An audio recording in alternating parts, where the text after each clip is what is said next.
This is Crew Talk, the podcast of Bombers CrossFit, where we build healthy humans. We're talking strength, discipline, mindset, community, real training, real nutrition, real results. If you're ready to level up inside and outside the gym, you're in the right place.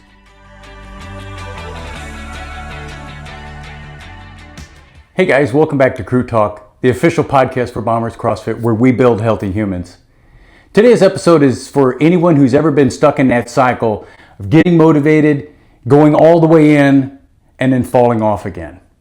Our guest today has lived that pattern through running, lifting, and even military fitness. But what finally clicked wasn't a new program, it was finding the right environment, the right mindset, and learning that consistency beats everything. If you've ever struggled to stay on track, this episode is really going to hit home. Hey, thanks for joining us for Crew Talk. So just introduce yourself and give us a little bit of your background, where you grew up, that kind of thing. Yeah, so Sean Haugan. I was a military brat, so that's all the life I've known, actually. Yep. But I grew up in New York, Minnesota, but called Florida home. I just moved around to the eastern side of the United States, never left until I joined the Air Force myself. Found myself first duty station as far away from home as I could be, all the way in Europe, in Germany, and just had a life of just traveling in Europe, and then traveling with the Air Force back and forth. Was your dad in the Air Force too? Or? Yep, Air Force. Yep, he did 22 years, and I beat him by 3 months. I sat there and he got 22 years and 5 months, and I got 22 and 8. So okay, yeah, so it worked out. So what did he do in the Air Force? He was he's enlisted at first, and then went and got his commission at the University of Minnesota. I got it and became an officer as a program manager, mechanical engineer, and then that life kind of blends and becomes a program manager when you get stuck in an office too long. Okay. So, but yeah, no, his lifestyle when being around him wasn't so much as like joining into sports or anything, because he was into band and other things I knew when he was younger. Yeah. So it was a little different, but yeah. Do you have any brothers and sisters? Or? Yeah, I've got two younger brothers. I'm the oldest. Okay. I got two younger brothers. One is almost 3 years younger than me. Another one's 8 years younger, and then a sister that came around at 15 years younger. Wow. Okay. Same set of parents. Just a surprise Mother's Day present, because that's when she found out, and it was not tears of joy when she was like this all over again. So, but yeah, no, it was it's been an exciting life. My dad settled down in Florida at Haugan Air Force Base area, in Destin. And that's where I finished high school up in that area, and that's where I left for the Air Force before he retired. So, all right. Did any of your other brothers and sisters, did they all join the military? No, just me. I'm the only one that followed. My brother, my first youngest brother, he had thought about it, but just didn't want to leave home, didn't want to do that sort of stuff. He had some back and forths about it, just because he saw the career opportunities it gave me. And then another brother did the same thing. The youngest brother, he wanted the same thing after a few years of kind of flailing a bit. He thought, well, maybe I'll join the Navy, but just never could pull the trigger. He kept talking a good game, but. So growing up, where were most of the places that you were at? You ended up at Haugan, but yeah. So everything for officer wise is usually about 2 to 3 years, and they're moving again. So that was we were 2 years in New York, and then a few years in. When he got Minnesota, when he got his commission, and then Warner Robins, Georgia, and then Pensacola, Florida for a few years, Washington D.C. for a few years, and then back to Florida again when he finished up his career. So. All right. And so then, when you got ready to join, what did you do? Did your dad give you any advice or anything like that, or? It was actually pretty funny. I was in junior ROTC, my junior year of high school.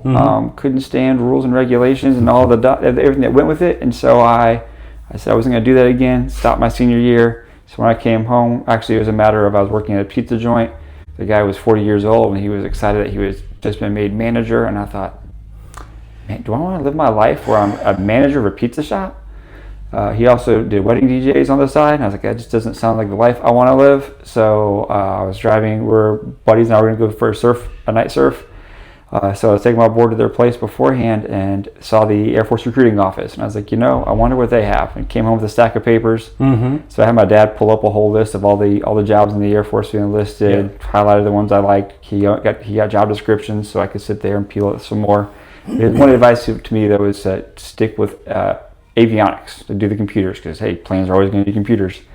He didn't tell me he meant the back shop that are actually working on the components. So when I took a job where I couldn't get a hold of him, when I went through MEPS and going through all the job pieces there, I saw Flightline Avionics, and I was like, perfect. This is I couldn't get a hold of him, so I was like, all right, I'm taking this job, and because the recruiters the people out there do a great job saying this job might not be available for you when you come back. And I was like, it's like a car salesman. So I jumped at it, and my dad was like, no, I went the back shop, not the flight line. So there I was on the flight line fixing planes instead. So, So, and so you said your first duty station was Germany? Yeah, Spangdahlem, Germany. Spangdahlem, okay. Yeah, so you were an F-16 guy? F-16s. Started out, did time on them. Deployed out of the 3 years I was there. I deployed 3 times. So I saw maybe about half of my time in Germany. I was there. Whether I was, back to the United States and Vegas for pre-deployment build-up or not. But it was just so I got to see Europe for a little bit and a lot of the desert, Turkey and Qatar and a couple other spots. But then my next duty station was in California, where I was in the Global Hawk doing UAV work. We actually got the first ones up there. They weren't even producing them yet, but we had some production models for test that we took to the desert to actually fly them in combat because the need was there. But while I was stationed there, I met my wife. We went to the same church and just grew up as kind of friends for those first 2 years. Not that I didn't try getting her to date me those 2 years, but we were friends for those 2 years. And then from there it was Korea for a year. I'm back on F-16s, and then into Aviano, Italy for 3 years. Oh yeah, so I definitely nice assignment. You had some good assignments there. I definitely did because I picked my wife up in California, so we're going to Italy, and she was pretty excited about that. So I took her to Italy for 3 years. So we saw that when I was there too. I didn't deploy at all, so that was a great. That worked out perfect for me. And then so 3 years of traveling in Europe. Then that's when I saw most of Europe. And then to Hurlburt Field in Special Operations, where I started doing test and evaluation. For them, so just really testing all the new equipment they're trying to get to the pilots or the battlefield airmen. Worked a lot of the systems there, which was a lot of fun to sit there and actually to play with them, help them, give them the opportunity to sit there and test it out, and as they would use it in combat. And then so that worked out another couple of years of no deployments, and they moved me from there. So my time in test was done, but they would keep me at Hurlburt. I went to the actual gunship squadron because my job had changed, and I could be on the C-130 gunships. And I was there for 3 months, and I deployed for 6. And then I was back home for 8 and deployed again for another 6 months. And I was like, I need out of here. I took another job in test, but this time in Albuquerque, New Mexico, for big Air Force tests. A lot of big programs out there, where I got a chance to be on a bunch of the nuclear programs that the Air Force has for nuclear weapons, and then which allowed me to get to the duty station I wanted. I've been trying to get to a few times, and ended up at Hill Air Force Base, where I stood up a detachment it's the Air Force Operational Test and Evaluation Center that I was working for in Albuquerque. Stood up a detachment there because we were doing all the Sentinel missile testing. That's what the program office was there. So a lot of just teaching the guys. I was a senior enlisted leader for them, teaching them how to do tests, teaching them just the rigors of it, because I knew nothing about missiles at that time, other than the ones that came off the plane. And so this is a totally new thing that I got learned about when I was in Albuquerque. Got to transfer it forward there, and retired there and took a job out here. So that's how I found out getting all the way to Ohio. Never was on my scope to ever come here, but. So you work in one of the program offices now? Yes, I came here actually as a contractor in the B2 program office for a test and evaluation subject matter SME. And then I actually got a job as a government now. I moved over to the government side and on the C-130 program office. Working upgrades for the Guard and Reserve C-130s. So it's kept me pretty busy for a while, but and it's definitely great to move over to the government side to just trade it in. a bit for the stability I think the government offered there. So other than when you have shutdowns.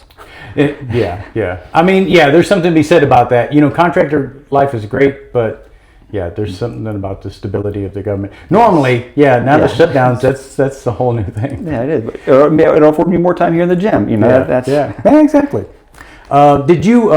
Did your wife retire too, or she was not military at all? Okay. Yeah, no, she's a pastor's daughter. Got her degree in teaching, early childhood education, and taught for the year when I was in Korea. And then I took her to Italy, where she did substitute teaching while there. And when we had our daughter when we were in Aviano, and then we came back to the States. We were trying to get into a preschool, but just the timing wasn't working out. It was a pretty good select program. My wife's like, I could do this. My degree is here. Why shouldn't I just homeschool her? Yeah. So ever since then, that was it. The homeschool bug hit, and so she's been at home taking care of them, getting the education that they're at. Yeah. And each time that she was worried, am I going to teach them how to read, or am I going to teach them how to do math? Here, my daughter's taking pre-calc and trig this year, and she's a junior, knocking it out of the park with honors and all these courses. My son is tearing it up. They both are studying and translating Latin, and part of the awesome homeschool community of classical conversations. And so my wife's taken off with it. And so so your daughter is a junior and your son is eighth grade. Eighth grade. Okay. Yes. But the resources for homeschooling kids now are so great. I mean, there's so many options if you're the right person, and if you've got a teaching degree to begin with, I think it's a great way to get your kids a great education, because public schools, I mean, for one thing, I was having a conversation with Donna recently, and she homeschools her kids, and she brought up an item I hadn't thought of before, but like their school is 3 hours long. Okay, but she's able to get all of their work done. I mean, they actually get more work done in 3 hours at home than they would in 5 or 6 hours at the school. You know? Because in school, you're walking around, you're going back and forth, you're doing all kinds of busy things like that. So it's definitely, that's a lot of the case that we were able, especially when they were younger, to really focus in on that. Now as they've gotten older, they've come up with new distractions themselves, when I'm working at home, which happens on occasion. I'm never going to stop my son from coming in to give me a hug and talk to me about during my day, but yet, hey buddy, you focus me back to school. So you're not doing it until 4 or 5 in the afternoon. But but they have distractions too that they can invent on their own. But definitely it's a fun chance to actually be able to mold their education themselves, walk with them.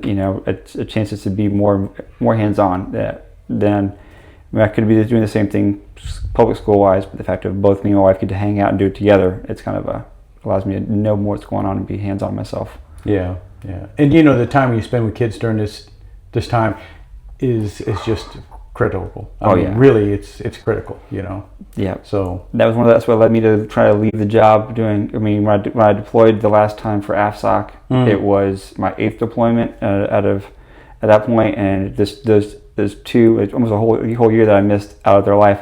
So much changed and stuff in them, and I was like, I just need to be present. I don't need to be on the road. It's a young man's game. Yeah, that's very true. You miss opportunities like that; those don't come back around. You miss softball games or different things like that. That's important stuff. Yeah, my wife holding down the fort while we were gone to sit there and make sure that things were getting done. That was that was a good transition, and then the transition back and forth just definitely wore on us a little bit. But I think we made the right decision. So let's talk a little bit about your your athletic background. You said when you were a kid that your dad was more into band and stuff like that. So did you do athletics as a youth, or? Yeah, I was into soccer and baseball, just like every American boy. I think it's been got the time to playing t-ball or something. But I was big into those sports there. A lot of running. That led me up through middle school. And at that point, I tried out for the soccer team on the high school level. Didn't make it. Was in Virginia and it's pretty competitive on the high school I was at, and so. That was just one of those things of, hey, maybe back out of doing this here. And I stopped doing anything sport-wise until my senior year, when I had a friend of mine kind of come around and convince me, hey, why don't you come do track and field with me? And so I missed out on doing cross-country with him that summer, because I was in Florida at the time, and running in August in Florida is not fun at any time of the day. So more power to him. I wish I would have, but No, it was definitely getting into the track season there, running short to mid distance races, relays. That was the bulk of my athletics growing up at all. Mm-hmm. So then you, how long after high school did you join the Air Force? I did a year of college, okay. Or as I like to call it, the 13th grade, because I wasn't as dedicated as I could have been. Mm-hmm. Yeah, I think the two is that we did they had a class I had to take for the university. It was a community college I was at now, but they had like a class where you had to sit there, rotate through the gym, and learn more about the body and build on that. And so I started learning about some of the muscles and building. It's like it felt great, but yet I couldn't figure out what was the meaning of feeling great with it there. So the bug didn't bite. However, when I got into at a basic training into tech school, I ran into a guy there that was big. He had been running cross country in Colorado, and so he was like, "Hey, let's keep running." And so we would constantly go on runs together, and that's when I started picking up the bug of doing that and going to the gym. Was in tech school a bit, and hey, this actually feels good to sit there, and I discovered all these muscle magazines that had articles that were trying to destroy my body. But so what year was that? That would have been in 2000. Yeah, I joined in July of 2000, and so that would have been 2000 to 2001 time frame when I was at Shepherd Air Force Base in Texas. So you started lifting and running, and you were getting enjoyment out of that, or getting enjoyment out of it, especially you get to the first duty station, they have you go through a class and you kind of do some things to kind of. This is before they started doing mandatory physical training or PT in the Air Force, right. And so so the class would go for a run, and so the fact that I did a 6 mile loop, right around 42 minutes. And it's pretty hilly there in Spangdahlem. I felt pretty good with myself. Hey, I ran a bit in Texas. Now I'm running out here in Germany. That was fun, but I never continued picking it up. I talked to my friends, and everyone that everyone that in the dorms coming to Europe wasn't about going to the gym. They were about going out to the bars, and so yeah, of course, yeah. So there's a lot of distractions to keep me from there until I deployed, and that was a lot of that. The deployments were what actually reset me. Hey, be back here. Nothing else to do at the time except for sleep, eat, and go to the gym. Go to the gym, exactly right. And so I sat there, and this is where I think some of the supplements that the magazines recommended. We tried. I spent my per diem money on those things there, but I found myself. I came into the desert weighing 125 pounds, and I joined the Air Force. It was really bad. I weighed $105 when I came in. Really? Yeah, I was paper thin. So I got to 125 in tech school. By the time I left the desert, I was at 155. Okay. Continued doing a little bit of gym, but that slowly worn off when I got back to routine and stuff like that, and then back again to the desert. And the same thing happened when I moved to California. I actually tried to get a gym membership, but just couldn't motivate myself to continue going. And it was just I'd get myself prepared for PT tests, like a week or two beforehand, and then pass a PT test, and then would fall back off. And so I couldn't get into a good routine unless I was deployed. Yeah. Nothing better to do. So. Yeah. So it was just the deployments you could get the consistency because again, nothing else to do. Mm-hmm. You get back home and then it falls apart. I was single, so I had no excuse other than like just being lazy. Is essentially what it was. And because I sat there and figured when I got the gym membership, I was like, well, I'm paying for this. I'd probably use it then. And I just gave free money to a gym that you get to maintain their equipment with it. So, a lot of those gyms like LA Fitnesses, they charge like $30 or something like that. They make it cheap enough that you're like, man, it's no big deal. I mean, it's only $30. And then the end of the year happens, and you're going as an airman going, I spent over $300 at this gym I didn't attend. Yeah, because I thought it was great because they had an infinity pool in it. So I was like, I could get some swimming in. I could do all these things. It was fantastic. And I think I went there like once or twice.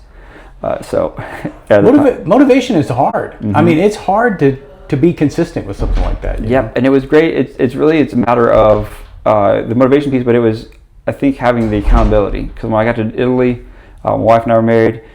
She had started going to the gym a bit with me, but realized our goals were different. And so we'd go, she'd do her workout, I'd do mine, which is great. But then we ran into friends that he had similar goals. And so when we were waking up, I was trying to get there before work in the morning. And so just, hey, let's continue to let's work out this time. And I'd realize that if he wasn't showing up or whatever after a certain period of time, then all of a sudden I'd back out of going to the gym because I'm showing up doing the workout by myself. And then hey, where you at? Oh, we meet back up again. So it was just like it was just more that accountability piece. Yeah. Which is one thing I definitely like here about bombers is that I'm signing into the class beforehand, all right, and then knowing people on my class too. It's like, hey, where were you at yesterday? Yeah, exactly. Yeah. So it helps out, but yeah, that accountability, because I think that helped me fall off of it consistently. So you don't want to miss a class, because then people think you're cherry picking your workouts, and so it's like you don't want that, right? Yeah, okay, exactly. Double unders again. I still can't do that. I'm gonna skip today. So it says that you, on one of your deployments, you got introduced to Olympic lifting. Yeah. How did that happen? Yeah, that was a buddy of mine, Antoine's out there, and he was that was one of the workouts that he had done. He had been lifting for a while, both in bulk, but he also had the same body style as me, really, ectomorph. But he had the muscle that had been put on from just years of training with it. But he had been introduced at some point to Olympic lifting, just because of the fact that it's multi muscle workouts and stuff. So it was really great workouts, and so we would incorporate those, whether it was the deadlift pieces or a snatch or a clean, and just working through just some of those pieces there. You talk about doing, hey, let's do a jerk movement, and that just frightened me with having that much weight over my head. But still, it was just we would go through these routines, and the way coming out of those workouts versus when it would be doing, hey, it's a chest day and we're focusing a lot on the chest and how my chest would feel afterwards, but yet on the Olympic lifting days we'd have those, it would be, I would feel sore, but I'd feel refreshed out of it. I wouldn't feel like I was like, I can't wash my hair. So yeah, because a lot of the bodybuilding type things focus on a specific area, and so and it saturates that zone for a little bit, so it can produce soreness like that. So yeah, but it was really good. We'd throw those in, or we'd make it a whole. I think that one day we'd throw in like 2 lifts through the workout, and then the last day of the week, because we were working out 6 days a week, and then it would be that last day would be just straight Olympic lifting. So that was a lot of fun. Look forward to those days. So now, when you separated away from that, so this guy is making the programming kind of for you. Did you pick up then how to do it on your own? No, because I'm sure my form was great. It was that's why nobody corrects my form in here, is because it was done so well there. But no, it definitely. So I think my form was off. Yeah. And the same thing. So that's one of those things too, is we didn't do any cardio during the time there. And I got back and I was told, hey, your PT test, we've pushed it.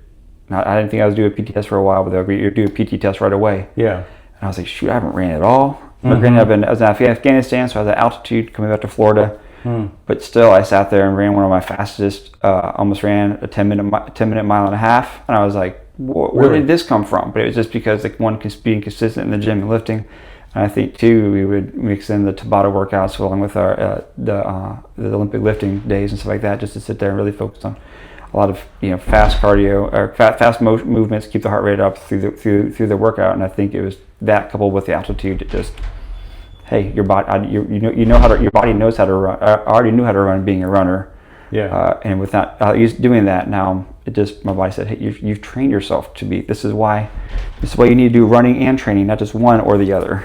It's absolutely right. And the thing is for runners, if you build strength with weightlifting, that's going to help support your body so that you can be more effective when you run. Yep. I think I maxed out everything that year except for the running, but I was pretty close to it. And I was like, man, I need to keep up on this, and I fell off the wagon again. 10-minute mile and a half, that's pretty good. Yeah, so it was cooking pretty good. I was trying to sit there. I was so close to getting that. I think we'd need like a 9:45 up for my age group to get the maxing that out. But I was like, hey, I'll take a 10-minute mile and a half. So it's interesting that you met somebody, and because a lot of people that you talk to that had an introduction to Olympic weightlifting typically came in CrossFit. Just because, CrossFit has done such an expansion of Olympic weightlifting, across the board. But it's interesting that you ran into it, from somebody else. Yeah. And that guy wasn't a CrossFit guy otherwise. Wasn't at all. Like he was trying to steer me away from CrossFit. It's dangerous, right? Yeah, exactly. That was a lot of it. It was a dangerous piece. And we'd see some of the guys that would dress up with the wristbands and the headbands and I can't remember what the style of clothing they were wearing, but they were either trying to do all the lifting, and then you see them doing kipping pull-ups, and everyone's like, when you're watching somebody butterfly, especially if you're watching me butterfly, trying to link butterflies together, it looks clunky, really clunky, because I'm not doing it right, which can cause injury, which is where people see that, to where you see people like Oh man, I'm trying to know. But it's, yeah, when Greg is linking them together, Yeah, it's just yeah. it looks like water. Very smooth. Yes, yeah, exactly. And so it is definitely one of those things of just when you're doing it right, and having coaches to sit there and help correct you, so that way you don't injure yourself. It's more better. It is better for you. But yeah, to see that and to watch it, and you're looking at it from the side, going, strict movements make a lot more sense than me sitting there flailing. And I didn't realize I just needed to come to an actual gym, or I guess the box back then. Yeah. So kipping shouldn't be flailing either. Yeah, that's right. So how did you first get introduced to CrossFit then? It was I was going to church here, University Baptist Church, with Andy Kirschbaum. He told me about he had this gym. Just this conversation, because our circle of homeschool groups all linked together, as well as Jason Wing and Adam Groshans. And so they were, hey, why don't you come on? You should join the gym. You should do these things with the gym. And I think they realized that, I was running and doing things running-wise here, just because the extensive trail system in Ohio allowed me to do running. They're like, you should come to the gym. And so finally, through enough harassment, I was like, all right, I'll do the drop-in one class here and check it out. And I came in, I remember it too, because Ryan was teaching it, overhead squat day. And I was like, I've never put weight over my head before and done a squat. This is not going to be. And so I did remember, listening to what they said, hey, just take it easy, take it light, and just work on the form. And just I sat there and dedicated it for that. And I was like, this is actually a lot of fun. And so eventually a couple of weeks later, I sat there and signed up. And I think I signed up on the first day, would have been like July 1st or 2nd I think it's July 1st of 24 when I joined. And then I came back in on the 4th for the 1776 workout. Oh man, that was a mistake. But it made me realize though that, all right, I'm out of shape. This is going to help me get into shape. And so, it helped me set a better bar of where I was at physically, because I was watching. Luckily, I had I was Chris Martin, and I can't think of who else was there. Helped me out on the 3-partner team for that, and just to see the fitness levels. They were definitely carrying me through it, but so made me realize, all right, if I want to get healthy and get fit again, I need to stick to it and be a part. So yeah. What was it you thought that first, was it the community aspect or was it the coaching? What was it that first kind of struck you about CrossFit that made it kind of different? The coaching definitely made it great, because it was, I remember when Antoine and I were working out, he'd correct my form a little bit, and so it's great to have the coaches here correcting the form. Hey, I'm not realizing, hey, I'm coming up with my toes in a squat to sit, and hey, let's take the weight down real quick and let's just work on this here. And a lot of humbling on myself of, I don't want to, but no, I need to get this form done right, because then I had those moments where the form would get right and I'd feel the actual explosion when the squat, when my feet are planted, I'm able to push off the ground, or in the deadlift the same way when you're positioned right and feeling the floor moving. So it feels like the floor moving versus you moving. And it's like, man, this feels great. And so the coaching really helped. And just then the community aspect behind it, to sit there and the moments where after doing wall ball and I'm not getting all the way down, and hey, here's somebody yell from, hey Sean, get down, go lower, and whether it was one of the coaches or somebody else, or at the finish of a workout, hey, come on Sean, get the next route, or get the next how many more you got left, and just cheering you on. Just makes it feel like you can get through it. And then like I said too, I feel like you've been gone 2 or 3 days, what's going on? And all right, I gotta get more consistent with it. So we got a thing in CrossFit, it's called mechanic. It's the charter, and it's mechanics, then consistency, then intensity. Okay, so fundamentally it just means first things first, you do the movement right. Okay, which is going to help you progress faster. Okay, because you're going to move more weight, you're going to do more work, but also it's going to prevent injuries. It's the best way to prevent injuries.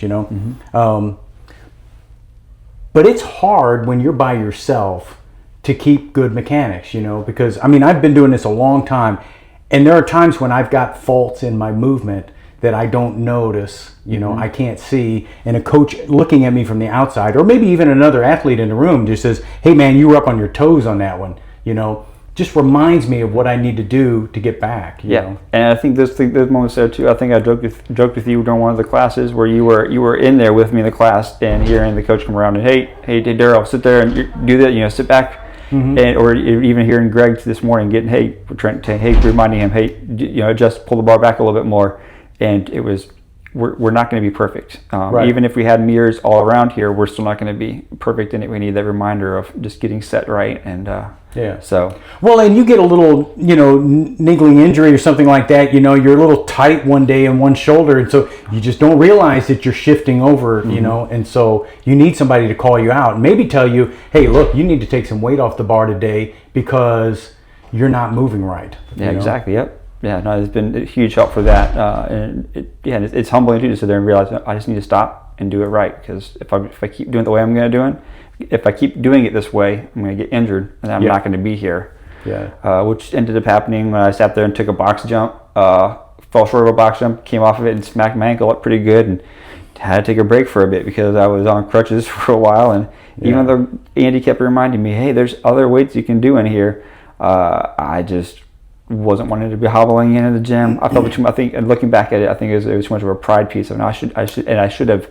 been doing it, because now that I'm back here again, I'm like, oh man, this is a struggle to get the weight back up again, and I could have been doing some things.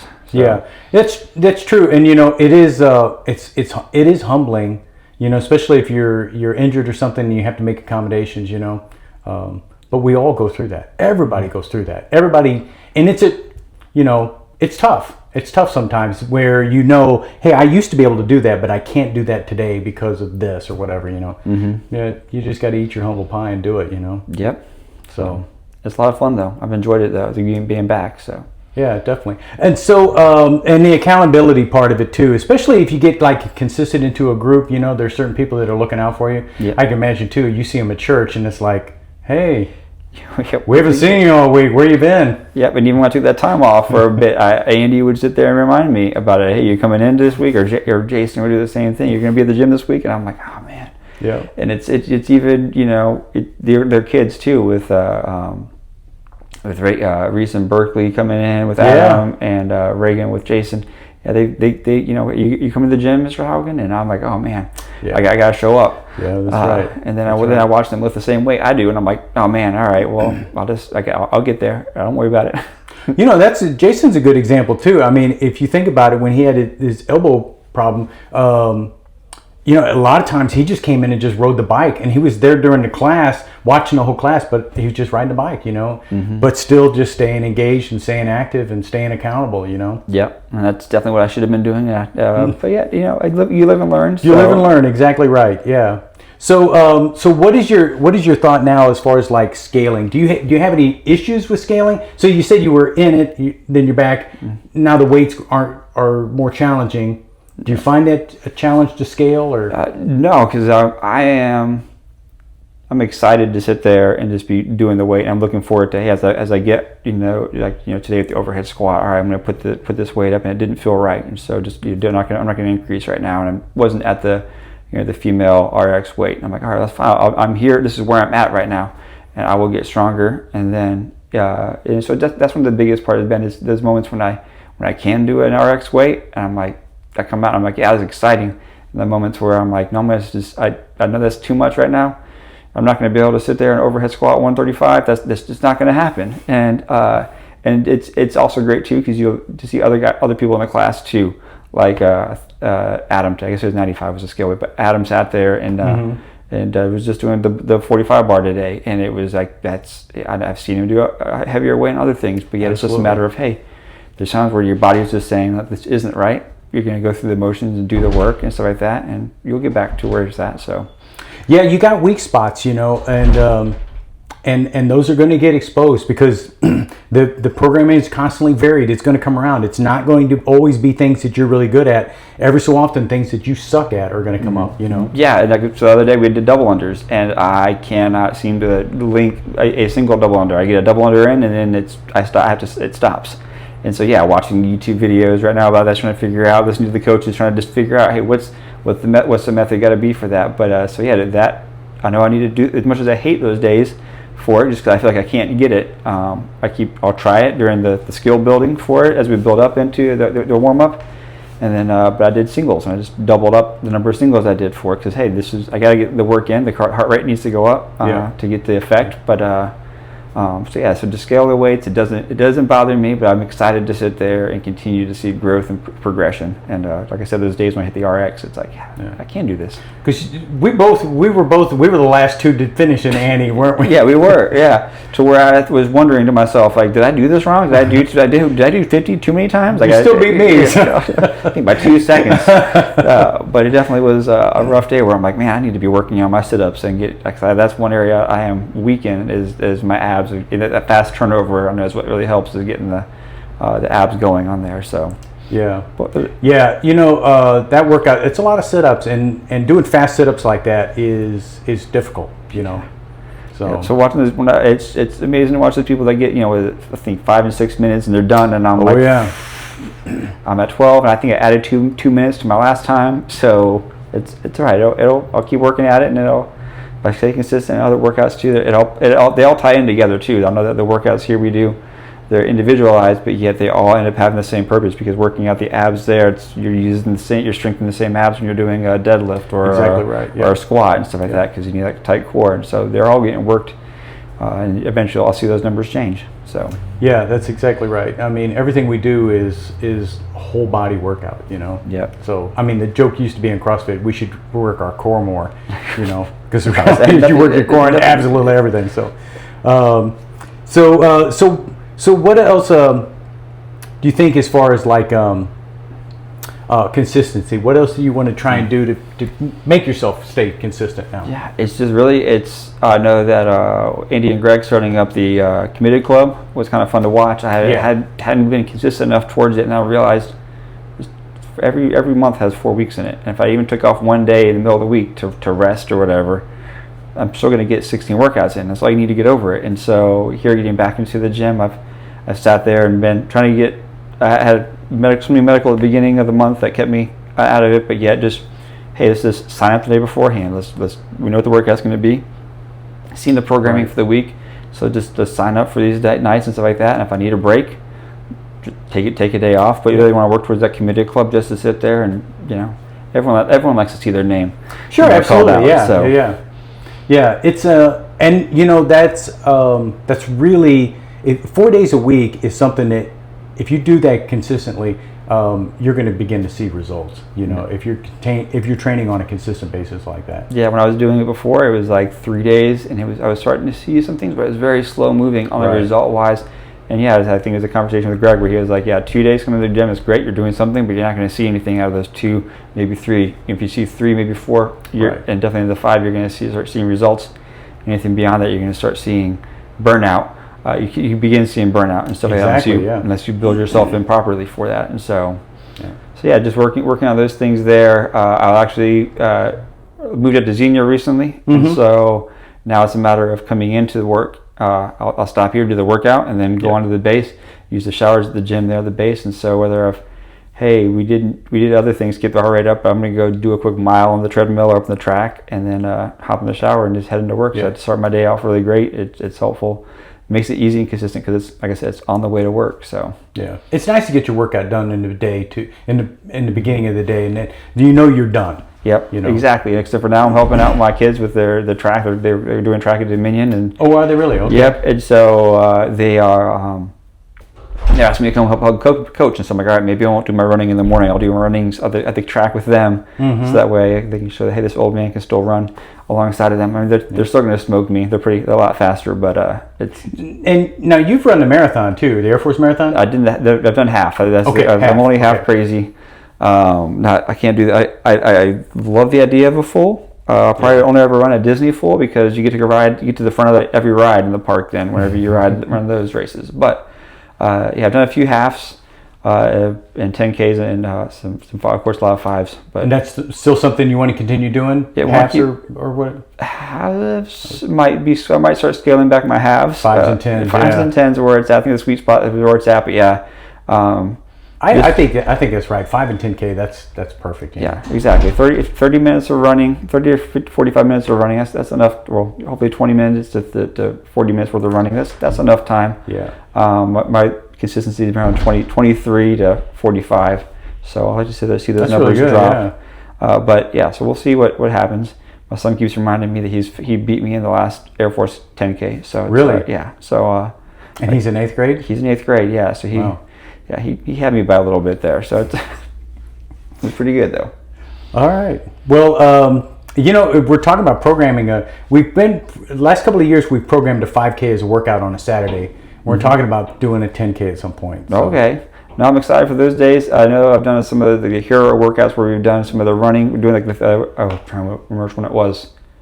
September 11th. We did no, it wasn't September 11th, but it was the Labor Day one where I ended up doing like 1,000 box steps. Yes, yeah, Chad. With weight, the Chad, and the run was added into that, and that was a lot. But it felt good being out there doing that, and of course trying to chase Trent or stay ahead of him when I could. But definitely Trent's fast. Man. He was. I think that was he was keeping me giving me a run for my money on that one there.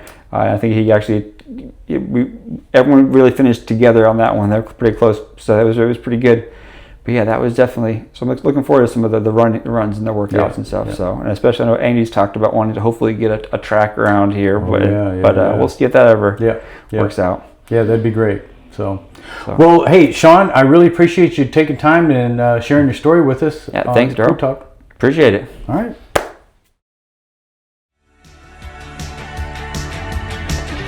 That's it for this episode of Crew Talk.